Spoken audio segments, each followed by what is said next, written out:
A gente volta a falar sobre a situação da Braskem, que entrou com pedido de recuperação extrajudicial na Justiça de São Paulo nesta segunda-feira.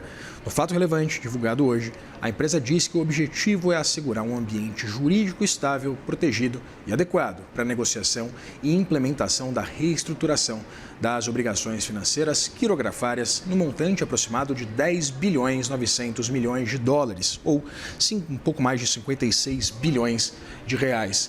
A Braskem diz ainda que a recuperação extrajudicial tem escopo limitado, estritamente financeiro, e não abrange quaisquer obrigações da companhia com fornecedores, clientes e demais stakeholders, as quais permanecem vigentes e seguem sendo cumpridas normalmente.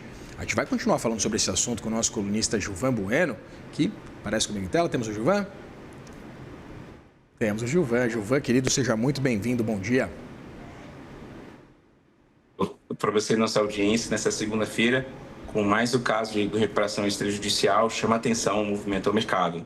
Chama atenção o mercado e chama atenção o montante, né, a ser reestruturado, Gilvan, mais de 56 bilhões de reais. Havia muito burburinho no mercado, né, em torno da possibilidade da Braskem ingressar com o processo de recuperação extrajudicial, como aconteceu, ou até mesmo um processo de recuperação judicial. A gente acompanhou aquela cautelar de 90 dias, né, com a proibição da execução por parte dos credores. Chegando ao fim, era algo que era já esperado pelo mercado, não é isso?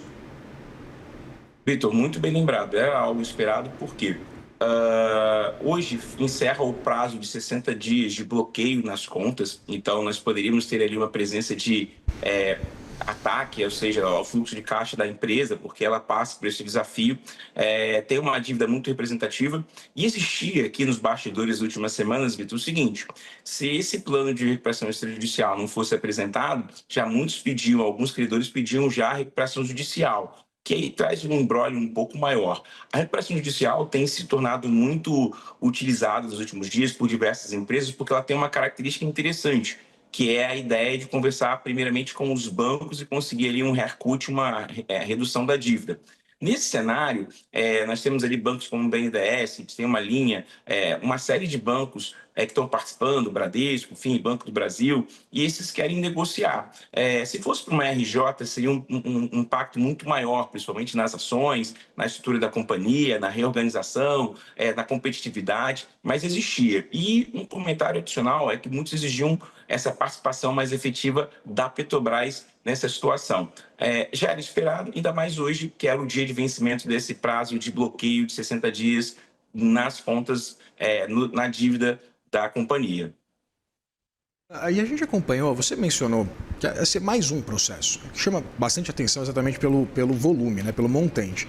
A gente tem acompanhado essa série de ingressos de pedidos de recuperação judicial, extrajudicial, pedidos de reestruturação como um todo.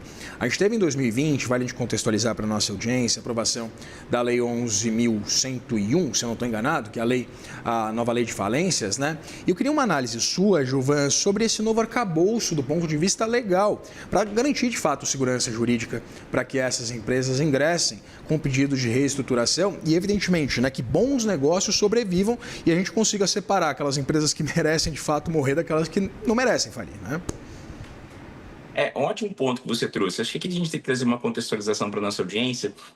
Um dos grandes percussores desse caso foi o caso Varig, e o juiz naquela oportunidade era o Luiz Ayub, que eu tenho a oportunidade de falar e ouvir algumas questões, principalmente bem participar dessas questões de recuperação judicial, ouvindo esse novo momento. E chamou a atenção inicialmente a recuperação judicial quando elas começaram a ser utilizadas. Ano passado, nós tivemos mais de 900 casos de recuperação judicial, empresas de muita magnitude, e o caso Oi foi um caso de bastante representatividade porque foi um dos maiores casos de RJ. Consequentemente, os impactos da Odebrecht também colocaram algumas empresas na recuperação judicial. Existe uma discussão hoje, principalmente através dos órgãos que julgam isso, principalmente aqui em São Paulo, a preocupação de trazer algumas adequações, porque existe uma preocupação da utilização da recuperação judicial de uma maneira, às vezes, não tão construtiva. Existem alguns estudos acadêmicos falando sobre os 3 anos que antecedem a recuperação judicial, onde você começa a presenciar uma desconstrução da companhia, do balanço, da lucratividade e, consequentemente, a recuperação judicial, aonde a empresa tem ali um alongamento da sua dívida, uma renegociação dos tributos. Então, existe aqui uma discussão sobre o uso de boa-fé e o uso de má-fé desse dispositivo jurídico, que foi uma inovação. Por quê? Porque antigamente você tinha a falência da empresa. A falência da empresa, dentro das leis das SAs e dentro da estrutura de recuperação judicial, fala o seguinte: ela é um prejuízo para a sociedade, ela traz um impacto na parte dos empregos, de produtividade, de competitividade do país, ela é uma destruição de valor. Então, a legislação falou o seguinte: olha, a falência é muito ruim. Vamos criar um dispositivo, que é a recuperação judicial, para que a gente possa, durante um período, recuperar a empresa. E nós temos casos de empresas que conseguiram se recuperar. Acho que aqui tem um caso da Topper, que é importante destacar, que voltou mais forte. Mas também nós temos casos de companhias que, às vezes, não conseguem, dentro da recuperação judicial, se recuperar e vão à falência. E a falência é um prejuízo para a sociedade civil, porque essa empresa é importante para gerar empregos, produtividade. Então, existe uma ampla discussão hoje no judiciário, nos principais escritórios de recuperação judicial e também a utilização desse mecanismo. Vale lembrar uma questão que tem acontecido muito no agro e, principalmente, o relatório do Banco do Brasil fala muito sobre isso. No caso da Braskem, que é um setor que é duramente penalizado por juros altos, custos logísticos e uma competitividade e margens exprimidas, que passa por um cenário muito ruim. Então, desse cenário aqui, existe uma discussão sobre isso. E também não podemos deixar de citar o caso de Americanas, que foi muito discutido a utilização do recurso quando a companhia já teve um endividamento muito alto. Mas o caso da Americanas tem um caso bastante específico, né, que envolve exatamente esse engendramento de uma série de fraudes no balanço da empresa. Mas voltando a conversar especificamente sobre a Braskem, Gilvan, a gente tem essa apuração, né, da CNN que dá conta de que havia divergências entre aquilo que a G4, nova controladora, apresentava aos bancos e essa série de pedidos, de solicitações por parte das instituições financeiras, notadamente os maiores credores da Braskem, e agora a gente vai ter exatamente a discriminação por meio desse processo, de quanto é devido para cada um desses bancos. Segundo uma apuração minha, os bancos exigiam garantias envolvendo ativos da Braskem e a contratação, inclusive, de um empréstimo da Braskem de 700 milhões de dólares, evidentemente que seria pago pela Braskem com juros. Já a proposta da G4 previa o alongamento por 5 anos das linhas atuais já concedidas e uma carência de juros por 30 meses, mas não previa o haircut, né, essa redução do montante geral. E eu queria entender exatamente, dada a sua experiência, evidentemente que você acompanhou também em relação a outros processos de reestruturação, o que a gente deve acompanhar ao longo dessas negociações com essas cartas que estão na mesa hoje, evidentemente esses 60 dias que não serviram ali para que se chegasse a um acordo da petroquímica junto às instituições financeiras? Vitor, eu conversei com alguns CFOs e quando você destacou a estrutura dessa composição, existe uma discussão, e principalmente nas casas especializadas em distress asset, que é especializada em compra de ativos, na capacidade da empresa honrar os seus compromissos.